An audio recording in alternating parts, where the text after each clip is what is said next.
सरस्वती माता की जय, सरस्वती माता की जय।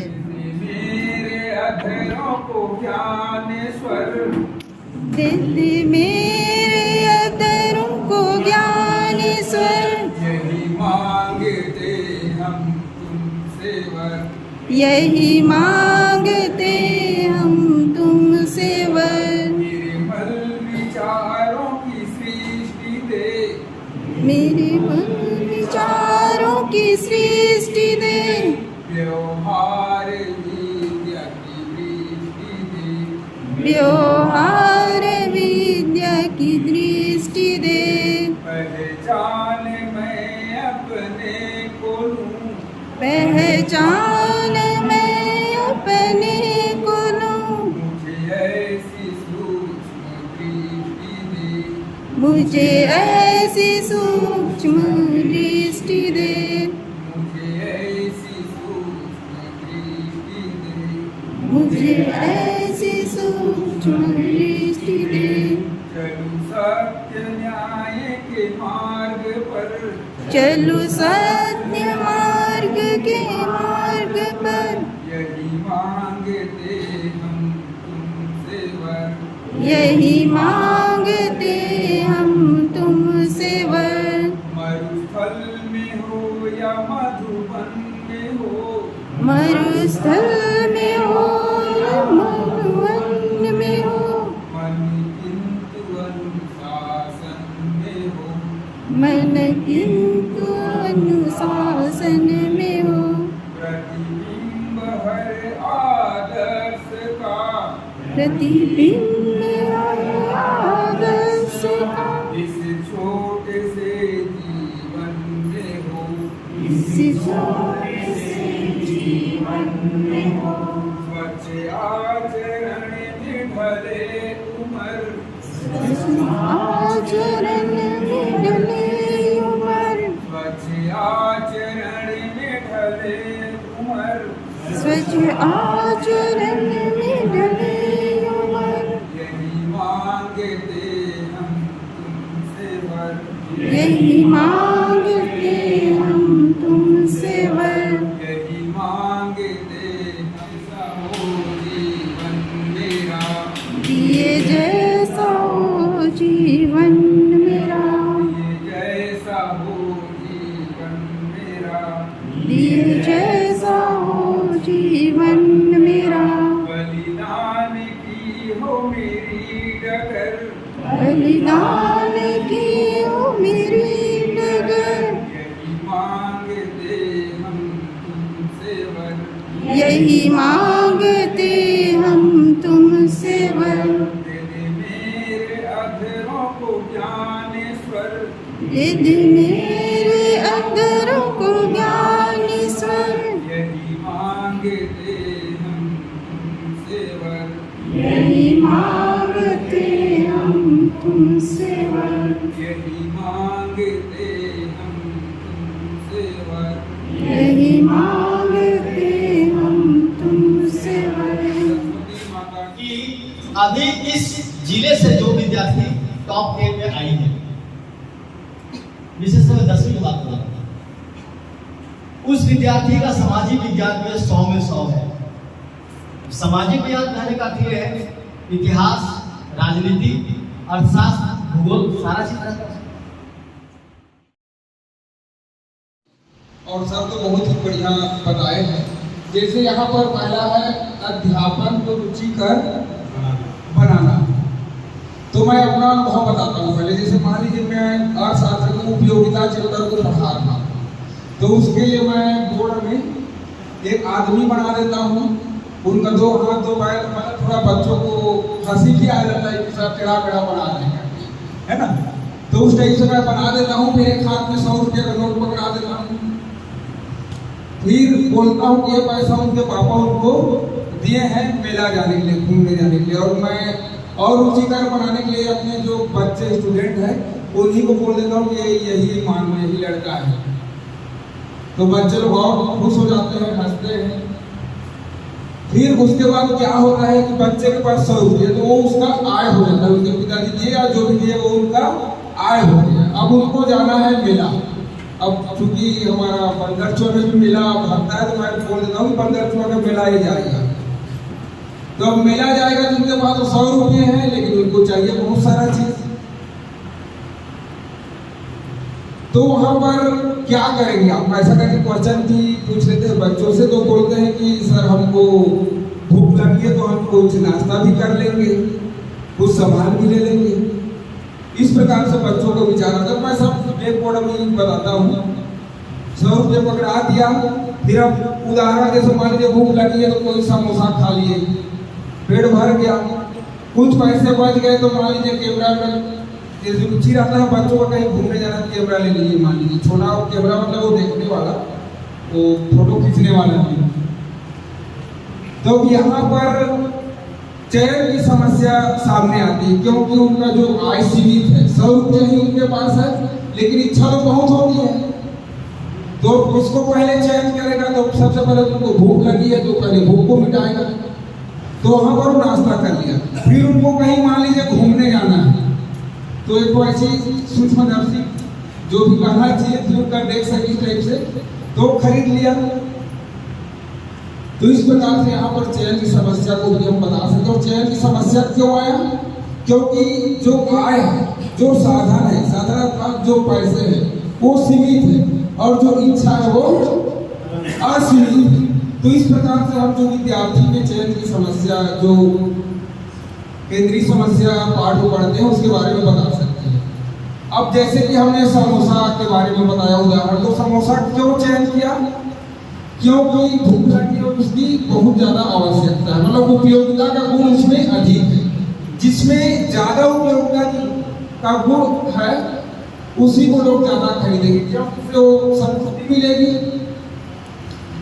जिस वस्तु में ज्यादा उपयोगिता है। जैसे मान लीजिए उदाहरण दीजिए, गर्मी का दिन है तो पानी बॉटल का फोटो हम बना देते हैं ब्लैक बोर्ड में या व्हाइट बोर्ड में, जिसमें भी अध्यापन करने का मौका मिला, तो पानी का बॉटल बना दिया, बता दिया कि समय अनुसार इसका जो भाव है वो बदलते रहता है। जैसे अब मान लीजिए पानी बॉटल है, गर्मी के दिनों में कहीं जाएंगे और प्यासे हैं तो जो 20 रुपये का बॉटल और 50 रुपये में खोलेंगे तो खरीदेंगे, मतलब वहां पर उस पानी की उपयोगिता अधिक है, जो मतलब उपयोगिता उसमें अधिक है, और जो हमारी प्यास लग रही है उसको जल्दी से दूर कर सकते। इस प्रकार से हम उसको बताते हैं।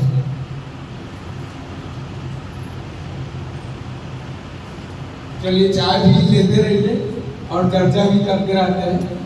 तो मेरा बताने का यही मतलब है कि मतलब रुचि का जैसे कि सर बहुत अच्छे से बताया है, तो हम लोग अपने आसपास की किसी चीज का उदाहरण लेकर के बता सकते हैं। और जैसे यहाँ पर दूसरा स्मार्ट क्लास का शिक्षकों द्वारा उपयोग न करना, तो मैं एनएसएस का कार्यक्रम अधिकारी हूँ और मैं व्याख्याता बनने से पहले अब एलपी समाज का कहिए रहने से पहले गवर्नमेंट कॉलेज का संविदा सत्र अध्यापक भी रह चुका हूँ, और उसी समय से मैं स्मार्ट पढ़ाई भी करता था। स्मार्ट पढ़ाई आप लोग सभी लोग जान रहे हैं, कॉलेज में बेसिक क्वेश्चन भी, ऐसी जानकारी तो सभी को होना चाहिए, लेकिन बेसिक क्वेश्चन का भी उपयोग होना चाहिए ताकि जो क्वेश्चन बार बार पूछा जाता है उसका अच्छे से तैयारी करें और जो पूछा नहीं जाता उसको सामान्य रूप से पढ़ें। तो यही विधि मैं अपना इसमें भी उपयोग करता हूँ। जैसे यहाँ पर देखिए मेरे पास इसमें 8-10 साल का क्वेश्चन पेपर है, ये आप लोगों को मिल जाएगा। NTA national testing agency app है, आप क्रोम में जाकर भी इसको निकाल सकते हैं।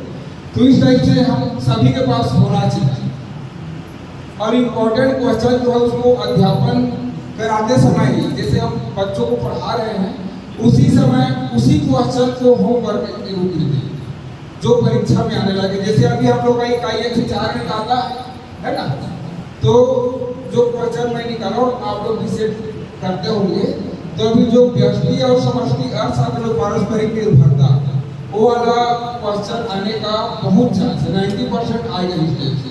और जो मैं क्वेश्चन सेट किया अभी तक लगभग उसी में से ही आता रहा है। तो ये स्मार्ट पढ़ाई भी हमको अध्यापन के समय कराना है, और जो इम्पोर्टेंट क्वेश्चन उसको बच्चों को देते रहिए। और ब्लूप्रिंट तो हमेशा पास में होना ही चाहिए। ब्लूप्रिंट के हिसाब से हमको अध्यापन कराना चाहिए। जिस इकाई से 4 अंक का क्वेश्चन पूछा जाएगा तो उसमें बहुत ज्यादा समाहित करोगे, है ना। तो ब्लूप्रिंट को भी ध्यान में रखते हुए उनको अध्यापन कराना चाहिए। बहुत से चैप्टर है जिसमें 1 अंक का क्वेश्चन आ जाए, टोटल 8 अंक का क्वेश्चन आता है 12वीं में, 1 अंक वाला 8 क्वेश्चन। तो जिस पार्ट से 1-1 अंक का क्वेश्चन आने वाला है तो उस क्लास बच्चों से ही आप 1-1 अंक का क्वेश्चन पूरा तैयारी करवा दीजिए, बुक से या जैसा भी, और जो भी क्वेश्चन आए उसी के अंदर से ही आए। तो उस प्रकार से 8 अंक का तैयारी करवा सकते हैं। उसी प्रकार 4 अंक 3 अंक का जो भी है 6 अंक का उसका भी बढ़िया से तैयारी कराया जाता है। मतलब बच्चों को ईमानदारी से उनके स्वयं के मेहनत से ही उनको वो अच्छे अंक ला सकते हैं, बस उसको हमको गाइड करने का जरूरत है। आदरणीय श्री विनोद गुप्ता सर का भी कहना है कि हमको बहुत ज्यादा केवल पढ़ाने में ध्यान नहीं देना है। पढ़ाना तो है ही, हमारा ड्यूटी है, कर्तव्य है, साथ ही साथ हमको उनको ट्रिक से बताना है कि कैसे कम मेहनत से बच्चे अधिक नंबर ला सकते हैं। नोट्स बनाने का ट्रिक से बताएं, नोट्स छोटा हो लेकिन सब चीज उसी में आ जाए। हम लोग भी सभी लोग, आप लोग का सभी का बहुत अच्छा परसेंट होगा, बहुत अच्छे से मेहनत किए होंगे, बिना मेहनत के तो यहाँ तक कोई भी नहीं पहुँच पाते, है ना। तो सभी सक्षम है और सभी को समान है हम लोग, लेकिन अपना अनुभव, आप लोग का भी अनुभव हम जानेंगे। और दूसरा है स्मार्ट क्लास का शिक्षकों द्वारा उपयोग न करना। तो अभी जो डिजिटल जमाना है करना ही चाहिए। इसमें कितने लोग करते हैं उपयोग? बहुत बढ़िया, वेरी गुड, चलिए बहुत बढ़िया है। मैं इसका डिजिटल ट्रेनिंग भी लिया था, एनएसएस से गया था 5 दिन का। तो उसी समय अपना यूट्यूब चैनल बनाया। फिर मैं सोचा कि अपना पढ़ाई लिखाई का भी एक होना चाहिए। फिर मैं राज्य स्तर का भी अर्थशास्त्र विषय का भी ट्रेनिंग लिया था। तो वहाँ हम लोग को बोला गया था कि जो कठिन अवधारणाएं हैं पाठ में 11वीं 12वीं दोनों में, तो उसका आप लोग वीडियो बनाइएगा और उसको अपना चैनल में रखिएगा और उसको पूरा जिला में प्रसारित करना चाहिए। तो उसी समय से मेरा MGJ क्लासेस करके यूट्यूब चैनल है, आप लोग लिख लीजिए, सब्सक्राइब कर दीजिएगा और बच्चों को भी उसमें जुड़ने के लिए बोलिएगा। तो उसमें सरल से सरल शब्दों में बताने का प्रयास किया। MGJ क्लासेस, MGJ क्लासेस मतलब मनहर गुरुजी, मैं मनहर हूँ ना, तो 60 में MGJ क्लासेस कर उसको बनाया हूँ। और व्यू जगह अच्छा, अगर पूरे जो भी कठिन अवधारणाएं सभी का मैं उसे बनाऊंगा। उसमें लगभग 18-20 आप लोग 12वीं का इकाई को मैं उसमें मतलब चैप्टर लिया हूँ हिंदू के लिए जो कठिन है। उसमें मैं विद्यार्थियों के हिसाब से भी उसको बनाया हूँ और टीचर लोगों के हिसाब से, जो कि हम लोग राज्य स्तर पर ट्रेनिंग बहुत बार मैं ट्रेनिंग लेने गया हूँ। ट्रेनिंग आकर के राज्य जिला में ट्रेनिंग भी देना रहता है। तो उसमें मैं उसी हिसाब से बनाया हूँ, टीचर के हिसाब से भी और स्टूडेंट के हिसाब से। तो जब मेरे, और देखिए, पढ़ाने के अध्यापन का स्वाध्याय जरूरी है, बिना पढ़े नहीं जाना चाहिए। अगर हम अच्छे से तैयारी करके जाएंगे, अब जिनका पहले से ही बहुत अच्छे तैयारी है तो बहुत ज़्यादा समय भी देना नहीं पड़ेगा, लेकिन एक बार जरूर देख लेना चाहिए कि हमको ये पढ़ाना है तो थोड़ा सा एक बार देख लेगा। गणित में मेरे को लगता है वैसा जरूरत नहीं है, क्योंकि वो फार्मूला से चलता है ना। एक जो सूत्र जमा दिए तो उस सूत्र में आप अपना हल करते रहिए, ऑटोमेटिक आगे का प्रोसेस आते जाता है। लेकिन हम लोग का थोड़ा सा जो अर्थशास्त्र का पारिभाषिक शब्द है थोड़ा सा, जैसे कई लोग बुक से पढ़ाएंगे, NCERT का बुक थोड़ा सा कठिन लगता है। जैसे हम लोग नवोध प्रबोध अगर पढ़े होंगे आप लोग भी, तो एकदम सरल है। लेकिन लोगों को प्रेरित करना है कि वो बहुत कम समय में अच्छे नोट्स भी बना ले, अच्छी तैयारी भी कर ले। इस टाइप से हमारे व्यवहार में लागू होते हैं, दिन भर में कहीं ना कहीं वो लागू होते हैं। तो मैं प्रश्न पूछना चाहती हूँ, पैंका सर, आप कक्षा 12वीं के छात्र हैं, आपके वर्ष से मात्र 20 रुपये, आपको बड़ी जोर से भूख लगी है, आप किसी होटल में गए, वहाँ 2 वस्तुओं नाश्ते के रूप में 2 वस्तुओं का निर्माण बनाया जा रहा है नाश्ते के रूप में, एक समोसा, दूसरा है आलू चाट। तो आप किसको लेना पसंद करेंगे? समोसा। आलू चाट क्यों नहीं?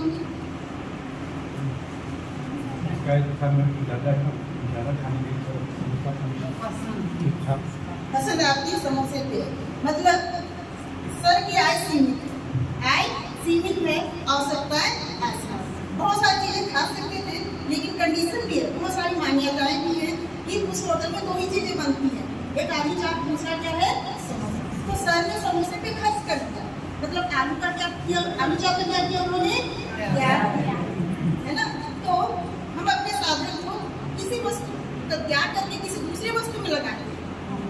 आलू चाप का त्याग समोसा का अवसर लागत, है ना। यदि सर को दोनों खाने की इच्छा हो गई, सर कैसे करेंगे?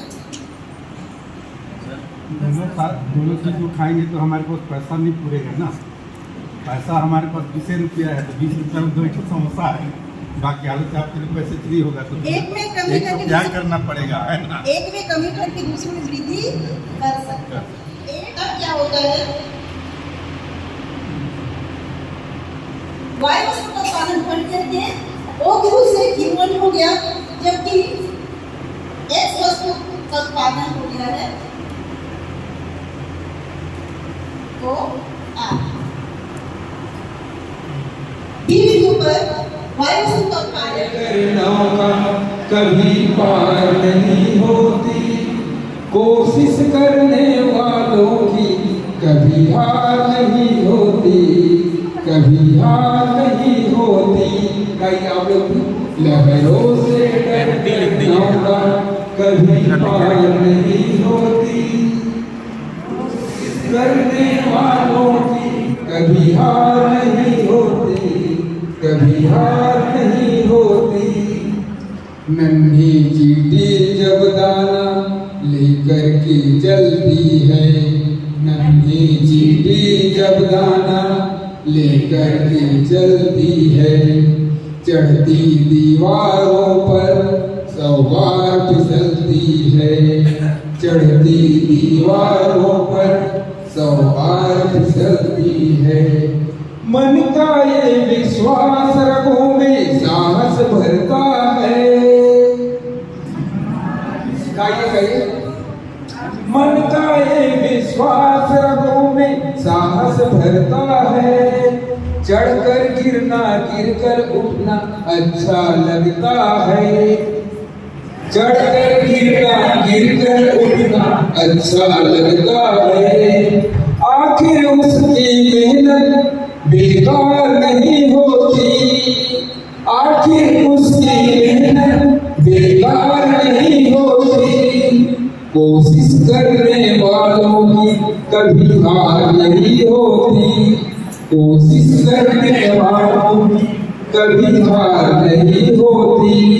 लहरों से डरकर नौका कभी पार नहीं होती, लहरों से डरकर नौका कभी पार नहीं होती, कोशिश करने वालों की कभी हार नहीं होती, कभी हार नहीं होती।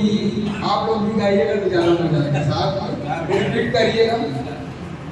डुबकियां सिंधु में जब भी गोताखोर लगाते हैं, कई डुबकियां सिंधु में जब भी गोताखोर लगाते हैं, जा जाकर खाली हाथों लौट आते हैं, जा जाकर खाली हाथों लौट आते हैं। मिलते नहीं सहज ही मोती गहरे पानी में, मिलते नहीं सहज ही मोती गहरे पानी में, बढ़ता है दुगना उत्साह इस हैरानी में, बढ़ता है दुगना उत्साह इस हैरानी में। मुट्ठी उनकी खाली हर बार नहीं होती, मुट्ठी उनकी खाली हर बार नहीं होती, कोशिश करने वालों की कभी हार नहीं होती, कभी हार नहीं होती। लहरों से डरकर नौका कभी पार नहीं होती, लहरों से डरकर नौका कभी पार नहीं होती, कोशिश करने वालों की कभी हार नहीं होती, कभी हार नहीं होती, कभी हार नहीं होती। बहुत बहुत धन्यवाद। आप लोग ध्यान से सुने। चौक में आए हैं, है ना। हम लोग तो मेरिट लिस्ट में आए थे। हर मेरा तो लेक्चरर पदोन्नति आया, बाकी मेरा पोस्टिंग था तो सब मेरिट लिस्ट में हुआ था। और अभी जो है और तरह की मेरी है बढ़िया होशियार है, बहुत मेहनती है, तो आप लोग और बच्चों को ज़्यादा मोटिवेट कर सकते हैं।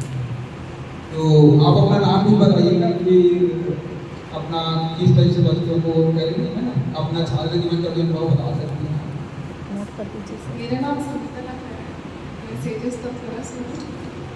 तो सर इस साल मेरा पहला साल है, तो इस साल मैं देखूँगी कि मुझ पर क्या करनी है क्या, तो फिर मैं अगले साल से उसको कवर अप करने की कोशिश करूँगी। तो अभी तो मैं कुछ बोल नहीं सकती। अच्छा, कुछ बच्चों को क्या टिप्स देना चाहेंगी, आपकी किस तरह से तैयारी करें, क्योंकि अभी आप भी विद्यार्थी जीवन से जैसे आपके द्वारा किस टाइप का बड़े टेक्निक से अच्छा नंबर लाए, उसी टेक्निक को हम लोग अपने विद्यालय में लागू करेंगे ताकि अच्छा से अच्छा टेक्निक से बच्चे लोग भी देखेंगे। बच्चों को जैसे आप क्या सर करेंगे? बता रहे थे कि नॉर्मली तो सब पढ़ाते हैं, बुक से पढ़ के समझावे, मतलब वो किसी और अच्छे तरीके से मतलब एग्जाम्पल दे के या अच्छे टेक्निक से बताएं जिससे उनको समझ में आए। और जैसे अब मैं परीक्षा साल देखूँगी कि पिछले साल से कैसे कैसे क्वेश्चन आए, तो उस क्वेश्चन पे सब मतलब एक चैप्टर से रिलेटेड उस क्वेश्चन पे ज़्यादा जोर देने की कोशिश करूँगी, जिस जो ज़्यादा स्कोरिंग मार्क्स टॉपिक्स हैं इस टाइप की। ये मेरा कोशिश रहेगा इस साल। बाकी बहुत बहुत धन्यवाद। अध्यापन कराते हुए मैं अर्थशास्त्र का भी अध्यापन कराती हूँ, साथ में मैं 11वीं हिंदी भी लेती हूँ। तो मैंने अपने विद्यार्थियों को नोट्स तैयार करवाया था, और जो हमारे पास में जो 5 साल का क्वेश्चन पेपर था उसकी तैयारी की थी।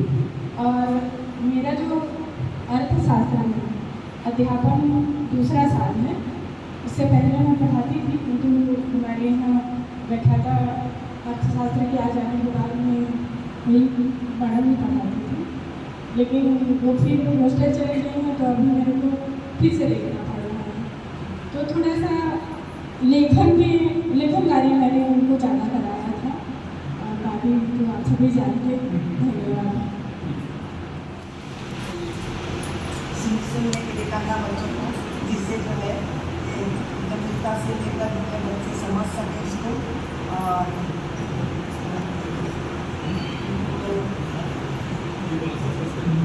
बच्चों को जो है नियमित स्वाध्याय अध्ययन करने के लिए प्रेरित करना, जिससे कि जो है अच्छा परिणाम आ सके।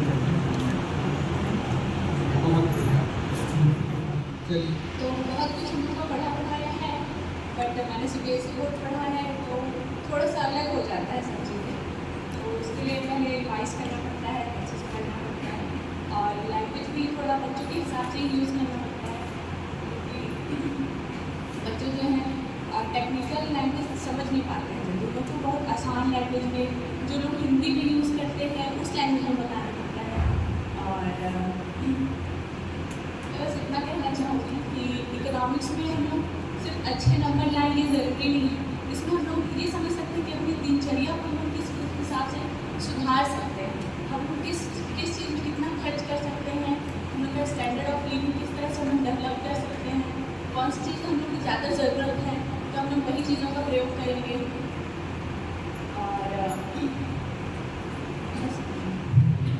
और मैं समझता हूँ हम ग्रामीण क्षेत्र में गाँव में पढ़ाते हैं तो हमारी प्रमुख समस्या यही रहती है कि बच्चे नियमित विद्यालय नहीं आते हैं। आप महसूस किए होंगे हमारे स्कूल में तो अभी पिछले 1 हफ्ते से ही बच्चे ढंग से आ रहे हैं। ऐसा बहुत सारे विद्यालयों में होगा, रोपा लगाते होंगे, खेती करते होंगे बच्चे का, पेरेंट्स से भी मिलते हैं तो पेरेंट्स भी बोलते हैं कि भाई बच्चा हमारा हेल्प करता है। तो बीच में फिर और एक मेला वगैरह का सीजन आता है, उस समय बच्चे अपसेंट होते हैं। फिर फसल काटने का समय आता है, उस समय बच्चे अपसेंट होते हैं। तो ये समस्याएं तो आती हैं, और ये अमूमन सभी विद्यालयों में जो गांव क्षेत्र के हैं, रूरल एरिया के स्कूल में वहाँ आते हैं। तो इन समस्याओं से लड़ते हुए, अब समस्या तो सदैव रहेंगी, हमें अपनी मानसिकता को मजबूत रखना है और जो समय बचता है उस समय में हमको उनको पढ़ाना है। तो कमजोर बच्चों का चिन्हांकन सबसे महत्वपूर्ण चीज़ है।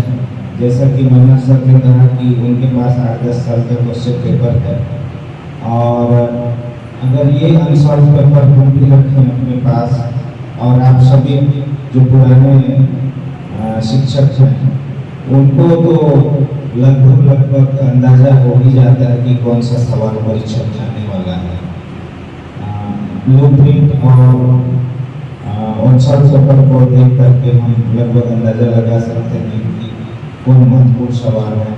तो कमजोर बच्चों को हम शुरू से अगर पहचान में, जिसे हम कम अच्छे बच्चे कहते हैं, तो उनके लिए 40-50 प्रश्न साल भर के लिए हम सिलेक्ट कर लें तो उन बच्चों को भी हम आसानी से कक्षा उन्नति करा सकते हैं, ज़्यादा दिक्कत नहीं होगी। तो बच्चों की उपस्थिति एक समस्या है, जिसके लिए तो हम प्रयासरत करते ही हैं, लेकिन बहुत कुछ उससे जो सुधार नहीं हो पाता है, क्योंकि बच्चे पेरेंट्स की मदद करते हैं। और ये जो दूसरा उपाय मैंने कहा कि अनसॉल्व पेपर का चयन करके इम्पोर्टेंट क्वेश्चन का सिलेक्शन करके हम उन कम अच्छे बच्चों को साल भर में 40-50 प्रश्नों को करा दें यदि, तो बच्चा पास हो जाएगा। ये तरकीब हमें 100% रिजल्ट के लिए अपनाना चाहिए मेरे ख्याल से। नंबर में है 100% रिजल्ट लाने के लिए जुलाई से ही, जो जुलाई में फर्स्ट यूनिट है उसको हम ये देख लेते हैं। जो कक्षा 11वीं से बच्चे 12वीं में आए हुए हैं उनको हम फर्स्ट चैप्टर में ही ज्ञात हो जाता है कि लड़का फर्स्ट क्लास पास होने लायक है, सेकेंड डिवीज़न है, थर्ड डिवीज़न है, उसी समय पहचान में आ जाते हैं। तो जो कम अच्छे बच्चे हैं उनको गृह कार्य प्रतिदिन 2 ज़्यादा प्रश्न दे, शुरू में 2 ही प्रश्न दें, ऑब्जेक्टिव टाइप के, 1 नंबर के, 2 नंबर के। अगर लगातार प्रक्रिया ये 2-4 माह तक करते रहते हैं तो कमज़ोर बच्चे भी अच्छे बच्चों के श्रेणी में आ जाते हैं और अच्छे बच्चे और आगे बढ़ जाते हैं। हमको समर्पित भाव से उनके प्रति कार्य करने पर 100% परिणाम आ सकता है।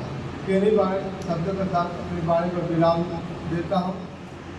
स्कूल का वातावरण हाँ, ये नया टॉपिक अभी तक नहीं आया तो लग रहा है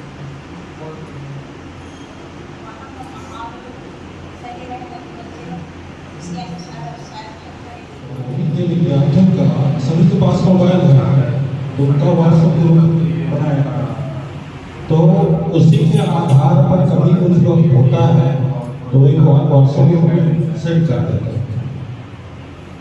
तो इससे विद्यार्थी हमेशा मोबाइल में चिपके रहते हैं। कुछ अगर हम कुछ समस्याएं बताएंगे तो जरूर लोग तो आज दिनांक 23 जुलाई 2024 को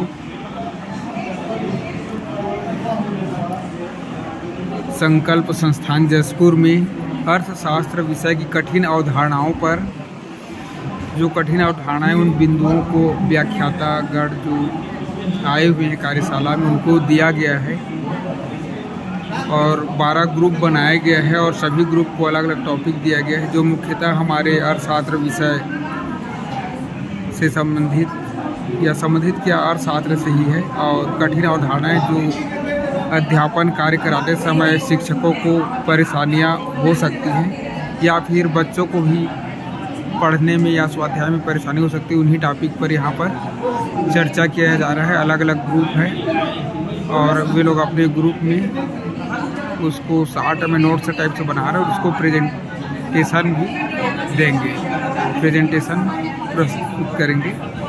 हम लोग का अर्थव्यवस्था की केंद्रीय समस्या है। केंद्रीय समस्याएं देखिए साथियों, अनंतराम पैंकरा, मेरे नाम से ही जान गए हम लोग कि हम लोग का समस्या अनंत है। मेरे नाम से ही जानिए आप लोग। यदि हम विद्यार्थियों को बताना चाहें, यदि आपका जैसे सर ने बोले कि अपने जो भी बातें हैं उसको इस प्रकार से बताइए ताकि वह बच्चा उस बातों को ध्यान में रखे। तो पहला है समस्या अनंत, है ना, और साधन सीमित। अर्थशास्त्र में ही कहा गया है साधन सीमित और आवश्यकता अनंत। किया जाए, कैसे उत्पादन किया जाए और किसके लिए उत्पादन किया जाए। क्या तो चार दो चीज को रखे हुए हैं। एक है पूंजी, पूंजीगत वस्तु, और दूसरा है उपभोक्ता वस्तु। तो हम लोग बच्चों से जानना चाहेंगे कि पूंजीगत वस्तु क्या है और पूंजीगत वस्तु क्या है और उपभोक्ता आ गई है। तो देखिए कि हमारा लक्ष्य क्या होना चाहिए, कुछ टारगेट होना चाहिए कि नहीं होना चाहिए। आप में से कितने लोगों का इकोनॉमिक्स में रिजल्ट है 100%? 100% वाले थोड़ा हाथ खड़ा करेंगे। नहीं, सवाल जवाब नहीं करूंगा, खड़ा तो कीजिए। हाँ, तो कई लोगों का गेप दिख रहा है। तो इस 4% को हम लोग कैसे फिलअप करेंगे, कैसे भरेंगे? कौन लोग छूट गए जो 4% की हमारे पास कमी रह गई? तो इसमें से आप लोग ने बहुत सारे पॉइंट्स बताए, बहुत सारे पॉइंट्स बताए कमी। लेकिन खास कमी किस वजह से 100% नहीं हो पाया? आपने तरह के टेस्ट दिए, साप्ताहिक टेस्ट, मासिक टेस्ट, अर्धवार्षिक, छमाही, प्री बोर्ड 1, प्री बोर्ड 2, फिर भी हमारा रिजल्ट 4% जानकर आ गया। तो कहाँ हम जो है चूक गए, कहाँ पर हम पहुंच गए? तो नियमित विद्यालय नहीं आते हैं, उनके लिए कोई आपके पास प्लान है कि हम, तो इस सत्र का इकोनॉमिक्स में ही हमारा लक्ष्य रहेगा। ये हमारे जसपुर जिले में इकोनॉमिक्स में 100% जो है परीक्षा परिणाम कि इकोनॉमिक्स का स्टूडेंट भी IES या ISS का एग्जाम लिख सकता है। ना तो इसमें मैथमेटिक्स, ना तो साइंस, ना तो इंजीनियरिंग, ना तो लॉ, अन्य किसी भी स्टूडेंट जिसमें इकोनॉमिक्स के अलावा कोई नहीं लिख सकता है। तो उसको लगेगा कि भाई हम इकोनॉमिक्स पढ़ रहे हैं और इसका टक्कर गणित वाला के पास नहीं है, साइंस वाला के पास नहीं है, इतिहास वाला के पास नहीं है, तो ये ओनली इकोनॉमिक्स के पास है। तो उसको थोड़ा गर्व होगा। कहने का मतलब ये है कि आप जिस कि आप लोग हुए हैं, वैसे हमारे कई लोग जो है ऐसे ऐसे सटीक चीज बताएं जो बच्चा को मिल जाए। अगर हम एक एक पर चलेंगे तो पूरे कोर्स कंप्लीट होंगे क्या? नहीं होंगे ना। तो हमको एक तरह से स्मार्ट स्टडी कराना पड़ेगा। तो इसके लिए बहुत सारे आपको तरकीब अपनाने होंगे। जैसे आप TLM आप सभी परिचित हैं TLM। तो TLM का भी प्रयोग, आप लोग TLM का प्रयोग करते हैं? अच्छा, करते हैं, अच्छी बात है ना। हमेशा कोशिश कीजिए कि TLM कब बनेगा? जब हम स्वयं उसके बारे में थोड़ा सा अध्ययन करेंगे। कल हमको क्या बताना है, क्या किन चीजों की जरूरत है, यानी हमें भी पढ़ने की जरूरत है। प्रत्येक दिन कम से कम 1 घंटा सेल्फ स्टडी हमें भी करना चाहिए। तभी हम क्लासरूम में जाएंगे तो अपने आप को संतुष्ट पाएंगे। मैं भी कभी कभी अपने आप को संतुष्ट नहीं पाता हूँ। मान लो किसी भी कारण से चले गए पढ़ाने और उसके बाद जो है गए और ज्यादा अगर पुस्तक खोलना होगा, गाँव एक बच्चा एक परिवार के पास पहुंच गया। तो इसलिए हमें टेक्नोलॉजी का भी जो है प्रयोग सीखना चाहिए। प्रोजेक्टर भी हमारे विद्यालयों में दिए गए हैं, वो प्रोजेक्टर का भी उपयोग करना है। आप लोग स्लाइड बनाने कितने लोगों को आता है? एक। और पहचान लो, जो आ रहा है उसको जोड़ दो, आय निधि हो गया। जो जा रहा है, जाने वाला है, उसको जो है जोड़ दो, वो व्यय निधि हो गया। तो इससे बच्चा ही छोटा रहता है, वैसे उपचारात्मक करना होगा। तो आप लोग अपने अपने विद्यालय में कैसे उपचार करते हैं? कैसे उपचार करते हैं? कि करते ही नहीं है? करते हैं ना। हमारे यहाँ तो इकोनॉमिक्स को एक कठिन विषय की दृष्टि से बाकी लोग देखता है। बाकी हमारा शिक्षक समुदाय इकोनॉमिक्स को आर्ट्स ग्रुप या कॉमर्स ग्रुप में कठिन विषय के रूप में देखता है, या जो जिस विषय में अच्छा नहीं है, जो आपका जैसे टॉपिक्स में, उसी को लेते हैं। देखिए अब क्या है, यहाँ पर एक समस्या होता है, हमेशा प्रश्न उठता है, क्या प्रश्न उठता है कि रिमेडियल क्लास लेते हैं 40 बच्चे, 10 बच्चे कम अच्छे बच्चे हैं। अब सर हम 10 को कहाँ बैठाएं और 40 को कहाँ बैठाएं? अगर हम 10 को पढ़ाते हैं तो 40 छूटता है, तो वहां कैसे करें? कैसे करना चाहिए? क्योंकि अतिरिक्त कक्ष भी तो नहीं है, एक ही है। तो जहां बैठते हैं वहीं पर आप उनको, अगर वो जितना कंप्लीट करना था कर लिया है, तो उनको आगे के लिए प्रेरित कीजिए। और जो कमजोर है उसको थोड़ा ज्यादा फोकस कीजिए, उसी कक्ष में, उसी समय में।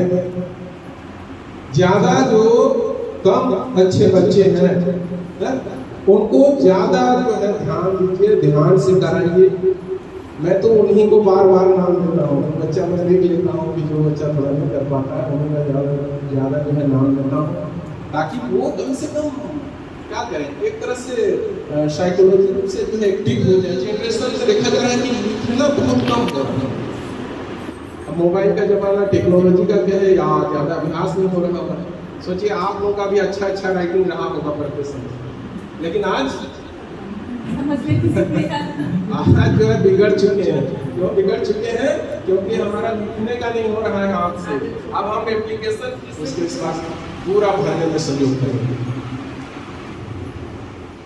IMP क्वेश्चन है जो 2024 में आ चुका है, उसको छोड़ करके उसके पहले वर्षों का जो क्वेश्चन है उसके आधार पर यदि तैयारी कराया जाए तो शायद 100% पास हो सकता है।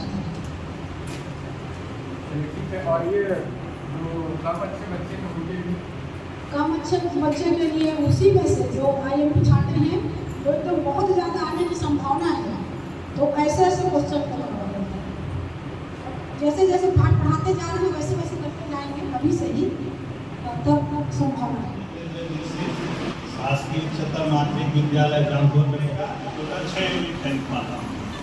इसी प्रकार अगला जो सहयोग करता है, जिसमें क्या है 2 यूनिट सेव का खरीदता हूँ, तो संतरे का 4 यूनिट 8 यूनिट खरीद पाता हूँ। फिर अगला जो सहयोग करता है, मौखिक में इनको बोलते हैं कि आपके पास 20 रुपये है और 2 वस्तु आप खरीदना चाहते हैं जिसकी कीमत बाजार में दी हुई है, तो वो एक वस्तु को कितना इकाई खरीद पाओगे और दूसरी वस्तु को कितना इकाई खरीद पाओगे, ताकि तुम्हें जो 20 रुपये है 20 रुपये ही खर्च कर सकते हो, उससे ज़्यादा नहीं, या फिर उससे कम कर सकते हो। तो कितना इकाई खरीदोगे, ऐसा करके हम विद्यार्थी के द्वारा हम बजट सेट जो है वो बनवा सकते हैं। तो उसमें क्या है, विद्यार्थी जल्दी समझेगा। और अगर हम मौखिक केवल बता देते हैं तो उसको समझने में कठिनाई होगी। और आप लोगों को पता है कि यहाँ से जो क्वेश्चन है 1 नंबर के अवश्य आते हैं, या तो उपभोक्ता की बजट किसे कहते हैं, बजट रेखा किसे कहते हैं, और बजट सेट किसे कहते हैं, या फिर यहाँ जो बना हुआ है ये बजट रेखा जो है बाएं से दाएं नीचे की ओर क्यों छूटती है, या बजट रेखा की प्रवणता नीचे की ओर क्यों होती है, ऐसे यहाँ प्रश्न बनता है। तो ऐसे आप 1 नंबर का क्वेश्चन उस सेट के चित्र बनाया जाता है तब उस रेखा को देखते हैं बाजार में एक दुकान में यदि रेट कम है तो हम वहाँ से वस्तु उठाते हैं, और दूसरी दुकान में यदि वस्तु का मूल्य अधिक है तो हम उस दुकान को छोड़कर फिर तीसरी दुकान में जाते हैं कि नहीं जाते हैं? जाते हैं। तो सबसे पहले हम ये करते हैं कि वस्तु के मूल्य को देखते हैं कि वस्तु का मूल्य कौन सी दुकान में कम है या कौन सी दुकान में अधिक है, और इसी के आधार पर यहाँ पर हम लिए है मांग का नियम, जो कि मांग पर डिपेंड करता है कि नहीं करता है। जैसे आजकल हम देख रहे हैं टमाटर का मूल्य बहुत ज़्यादा है, तो हम 2-3 टमाटर की दुकान में जाते हैं, और जहाँ तक हो सके कि जिस दुकान में टमाटर का कीमत कम है उस दुकान से हम टमाटर लेके आते हैं, ताकि हमें 10 रुपया भी कम हो रहा है तो हमारे लिए वो बचत के तहत आएगा। वस्तु के दोनों के बीच का विपरीत संबंध, उल्टा। और यदि यहाँ पर कहा जाता है, जैसे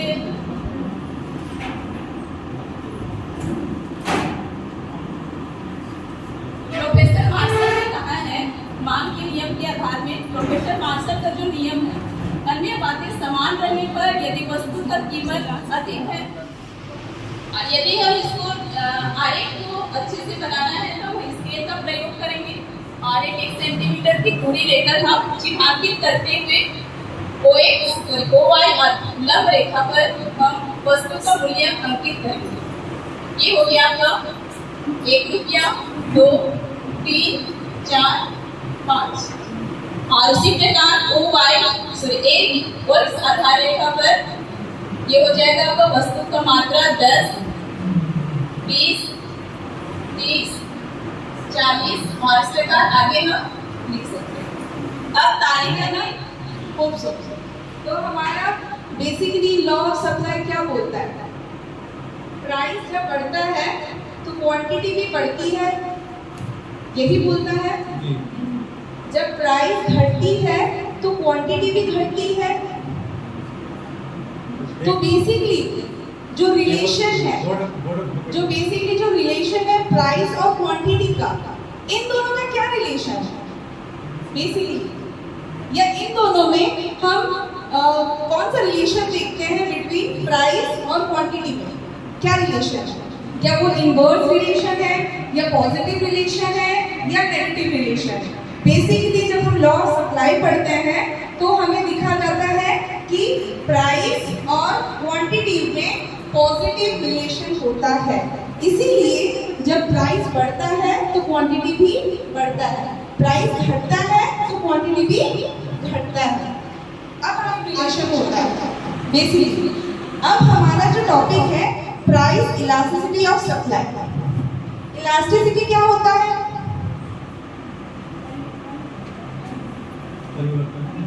लचीलापन, फ्लेक्सिबिलिटी हम उसको बोलते हैं। फॉर एग्जाम्पल रबड़, जितना हम उसको टानेंगे वो उतना ही फ्लेक्सिबल होगा, उतना ही खिंचाएगा वो चीज। अगर हम उसे छोड़ देते हैं वो क्या हो जाएगा? इनइलास्टिक हो जाएगा। बेसिकली टर्म्स पे देखें तो या फिर उसका रेशियो कितना बढ़ता है, वही जानने के लिए हम पढ़ते हैं प्राइस इलास्टिसिटी ऑफ सप्लाई। पैमाना का शाब्दिक अर्थ तो ये होता है कि पैमाना मतलब माप होता है, और माप को हम अर्थशास्त्र की भाषा में देखते हैं तो पैमाने, जैसे कोई भी चीज़ को उत्पादन करने के लिए उनको पैमाना चाहिए, और पैमाना के तहत हम देखते हैं कि जैसे उत्पादन की तरफ जाएंगे तो उत्पादन के हमारे साधन हैं पूंजी, साहस, आकार में वृद्धि कर सकते हैं, उत्पादन को बढ़ा सकते हैं। तो ये हो गया पैमाना। और पैमाने के प्रतिफल को जो है 3 भागों में बांटा गया है। पहला है बढ़ते हुए पैमाने का प्रतिफल, दूसरा है स्थिर पैमाने का प्रतिफल, और तीसरा है दीर्घकाल घटते हुए प्रतिफल का। इसलिए मैं इसका संक्षिप्त जानकारी दूंगी। मांग से अभिप्राय वस्तु की वह मात्रा जिसे एक उपभोक्ता एक निश्चित समय पर निश्चित मूल्य में पर खरीदने के लिए तैयार रहता है।